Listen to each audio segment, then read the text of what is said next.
roumain a une nouvelle fois giflé le camp euromondialiste. Dimanche, ils ont offert 40% des suffrages au souverainiste George Simion, 5 mois après le putsch constitutionnel de l'annulation de la précédente élection présidentielle.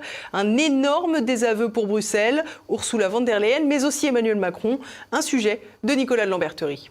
Victoire écrasante des souverainistes à la présidentielle hier en Roumanie, 5 mois après le putsch euromondialiste de l'annulation de la précédente élection présidentielle. Avec plus de 40% des suffrages au premier tour, George Simion a de bonnes chances de venger la démocratie roumaine et Călin Georgescu, celui qui aurait dû remporter la présidentielle de décembre dernier et dont la victoire a été empêchée par le putsch du Conseil constitutionnel roumain du 6 décembre, sur la base d'accusations d'ingérence russe qui se sont avérées depuis lors totalement infondées, ce qu'a même reconnu discrètement la presse mainstream française. Simion, qui représentait le camp souverainiste roumain unifié, puisque plusieurs autres candidatures avaient été tout simplement interdites par les autorités, en particulier celle du favori de l'élection Georgescu, a obtenu bien davantage de suffrages que les candidatures Georgescu et Simion de 2024, et l'a également largement emporté auprès des Roumains de l'étranger. Ce basculement du vote de la diaspora roumaine, qui était habituellement un réservoir de voix pour le camp euromondialiste, démontre bien le désamour des Roumains pour le rêve euro-atlantiste qui leur a été vendu depuis la fin du communisme.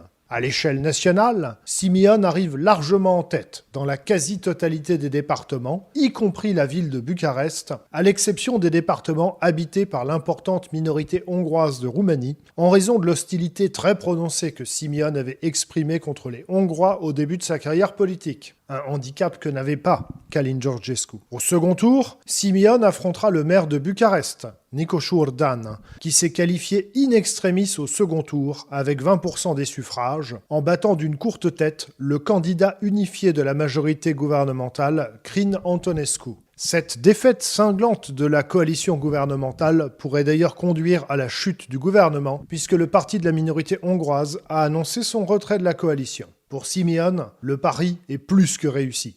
En dépit d'un profil politiquement légèrement différent de celui de Georgescu, un peu plus combattable sur la ligne euro-atlantiste et plus jeune, n'ayant pas la carrure du fonctionnaire international qu'est Georgescu, la stratégie de campagne de Simion, consistant à dénoncer le caractère illégitime de l'élection et à être le candidat de remplacement de Georgescu, a totalement réussi. À plusieurs reprises, Simion a appelé à voter pour lui dans le but que les Roumains, par le biais de cette candidature Simion, portent Călin Georgescu au pouvoir. Simion avait également dénoncé l'ingérence du gouvernement français dans le processus électoral roumain, étant donné que l'on soupçonne Paris d'avoir incité les autorités judiciaires de Bucarest d'empêcher Călin Georgescu de se présenter à l'élection rejouée de 2025. The French, according to you, interfere in the electoral process in Romania. The Emmanuel Macron government, yes. Selon Modeste Schwartz, c'est donc l'ingérence euromondialiste qui a été giflée par les électeurs roumains lors de ce premier tour.